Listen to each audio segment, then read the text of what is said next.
We're talking about Bolton. Will, I think you wanted to flash back here because Rick Grinnell, he's been on the hunt here for the last number of years. That's right, yeah. So we're going to play a little flashback from about 5 years ago, Rick, when you were on CBS This Morning with Catherine Herridge, who's no longer at CBS. But let's go ahead and roll this and see what you have to think about your statements back then. If John Bolton believed any of these issues that he's bringing forward now, he should have brought those same concerns forward immediately. These are very big charges, and he didn't bring those forward when he heard them. He didn't stand up. He packaged them for a book that we know he got a huge advance on.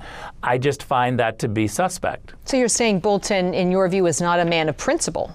No, what I'm saying is that John Bolton didn't recognize that the President of the United States was the president and that it was his policies that John Bolton should have been supporting, not his own policies. Rick, what we've seen as this is unfolded is that a lot of the speculation is that this raid was related to that very book and some of the materials in there that you were referencing there.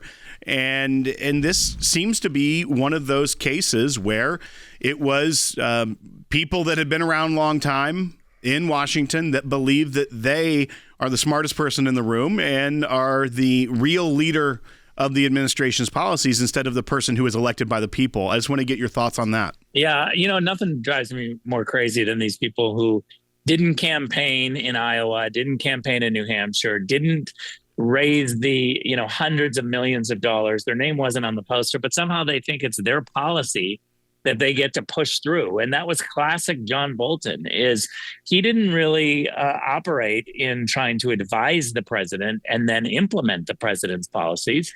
He just was in the position, was doing his own thing, and he got caught a million times doing it. Now, look, this book thing is a real problem because he took elements of the truth and then manipulated them and lied about them and released classified information in some sort of a campaign to prove it. And he took classified information. And so, I know for sure that Kash Patel, who worked at the White House then, knew all of the details. President Trump did. People were outraged at what John Bolton was just doing and doing it with reckless abandonment. And I just believe that no one is above the law. We've had lots of people prosecuted for taking classified information who are presidents of the United States, i.e. Donald Trump, when they have the ability to declassify the information so it's not classified after the president declassifies something. But John Bolton was never the president. He never had the ability to declassify anything. And so I like the fact that they're going to hold people to account. They're going to look at the facts. And regardless of who it is, we've got to enforce the law. I think it's okay to always look back and remind people of what's actually going on, because I think when the news broke that John Bolton's home and offices were being raided, of course, you start flashing back to when this happened to President Trump, and you go, "Oh, I'm not sure how I feel about this." You kind of have that gut, gut punch. You feel like when it's the FBI feels to be working maybe a little bit politically, but you forget very easily, especially when it's someone like John Bolton, it's not the president of the United States, what the issues were, and like you said, what the actual problem was, what he did that would cause this to happen. Because I think a lot of people go, "Oh, are we really dealing with this again? Are we going back to the world of raids?"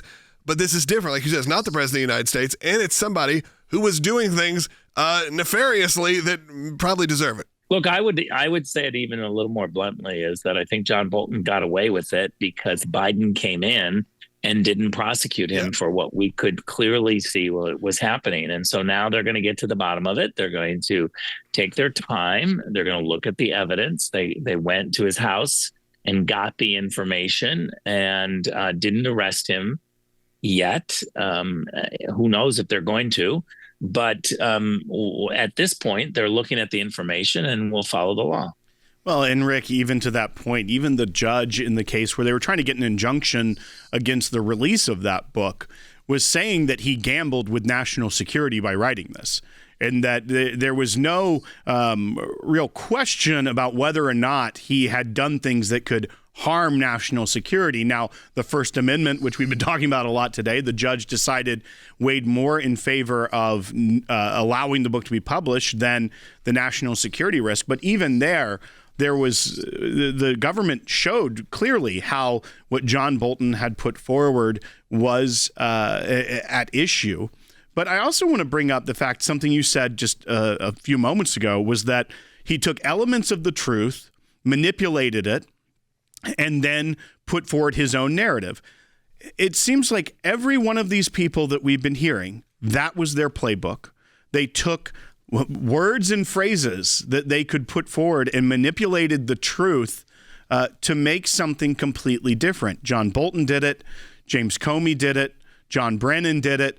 All of these people had the same playbook about how to go after the people they didn't like. And yet the Democrats now are saying this is retribution.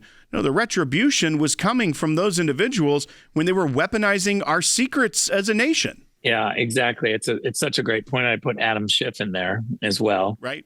But remember one thing is that Kash Patel, who's now the FBI director, was inside the White House and he had a full security clearance.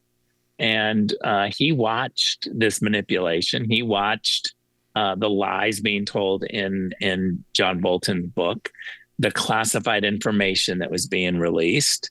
And again, I think this was supposed to be taken care of by Bill Barr.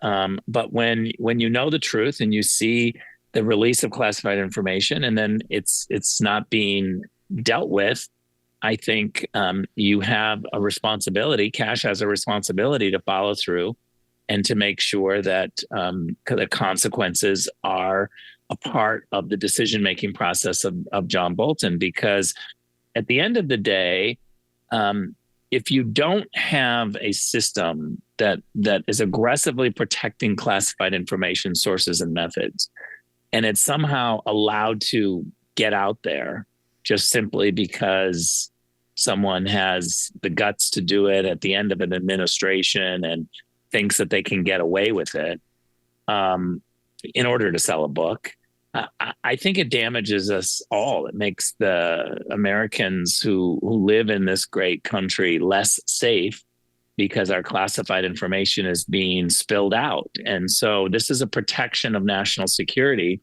And again, the phrase "nobody is above the law" is really important. Rick, thanks for joining us today. I think it's always important to hear from you when it comes to these topics because we are able to get a little bit more nuanced into them.